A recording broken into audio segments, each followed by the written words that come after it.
Mis amados amigos, en esta ocasión nos situamos ante un planteamiento que pretende identificar la figura del arzobispo que desde hace muchos años se desempeña en su ministerio pastoral y episcopal, uniéndolo a una serie de dones extraordinarios que están más allá de los cinco sentidos y que ha utilizado dentro del ejercicio de su sacerdocio ministerial precisamente para ayudar a quienes acuden a él como exorcista, como obispo, como hombre de Dios.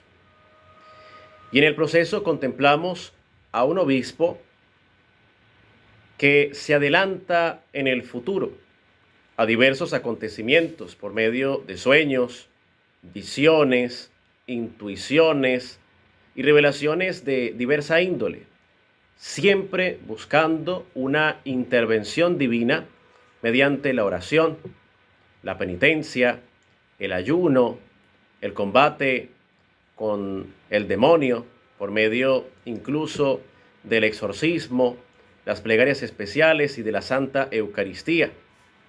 Combate Monseñor Andrés Tirado ciertos males y procura anteponer la oración como una constante para evitar desastres venideros, la mayoría de los cuales se han cumplido cada vez que él los anuncia.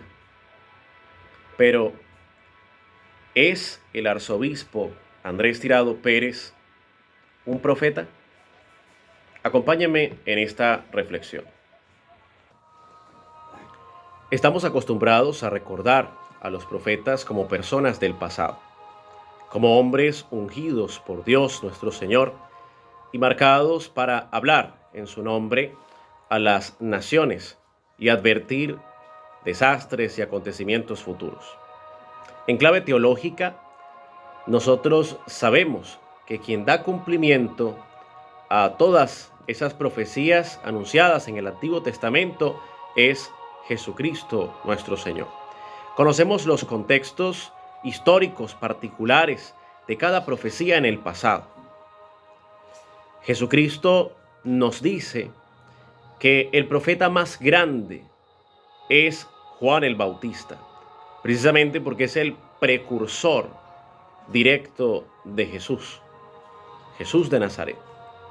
Y en la palabra de Dios hay testimonio de que después de Pentecostés, el Señor derramó dones de profecía a todos los cristianos, entre otros muchos dones, a todos aquellos que habían sido bautizados en la fe de Jesucristo como sacerdotes, profetas y reyes.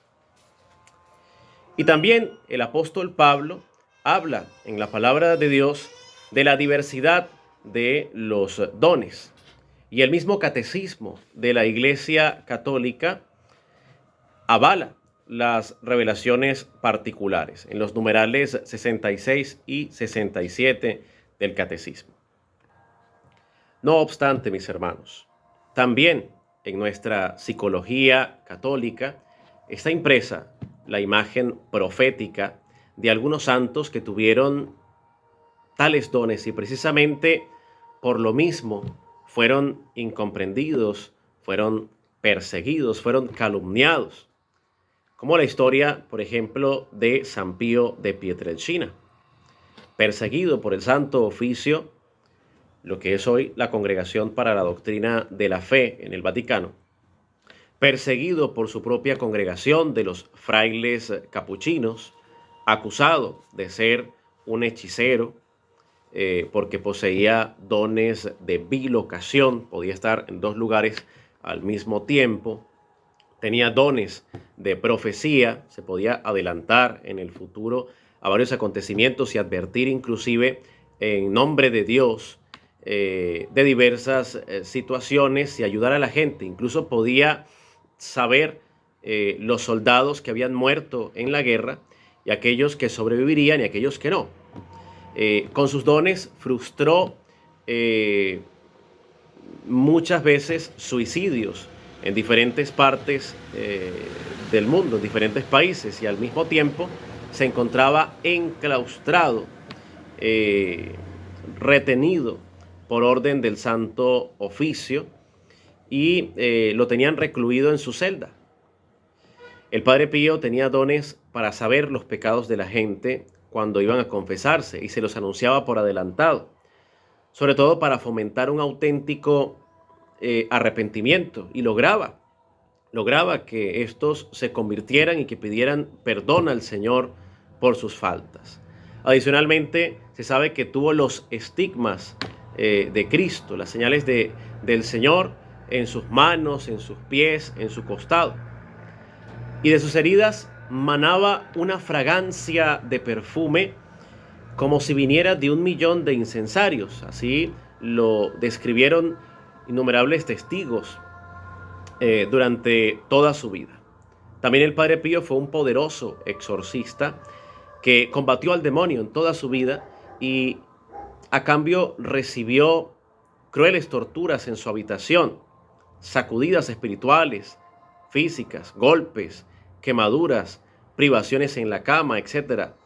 Todo esto él lo ofrecía al Señor por la liberación de las personas que ayudaba, por la liberación de las almas que tenían que liberarse por medio de sus plegarias, por medio de su ministerio. Y a cambio, la propia iglesia jerárquica lo trató de ser un histérico, de ser un fanático que fomentaba la superstición en la gente, porque gozaba en vida de una fama de santo, ¿sí? Y por esto lo encerraron y le impidieron incluso celebrar misa durante años de forma pública, y le prohibieron también confesar. Al final de su vida, con el estudio exhaustivo de su vida, se reconocieron sus virtudes heroicas en la fe cristiana, se constató la veracidad de sus dones, y 50 años después de su muerte, incluso fue exhumado su cuerpo, y hoy goza de veneración, porque está en un perfecto estado de incorruptibilidad, y es un santo canonizado de la iglesia. En contraste con esto, se sabe que tenía muy mal carácter, por ejemplo, y muy poca paciencia. Era bastante exigente y firme con las cosas de Dios. Seguiremos hablando de esto más adelante.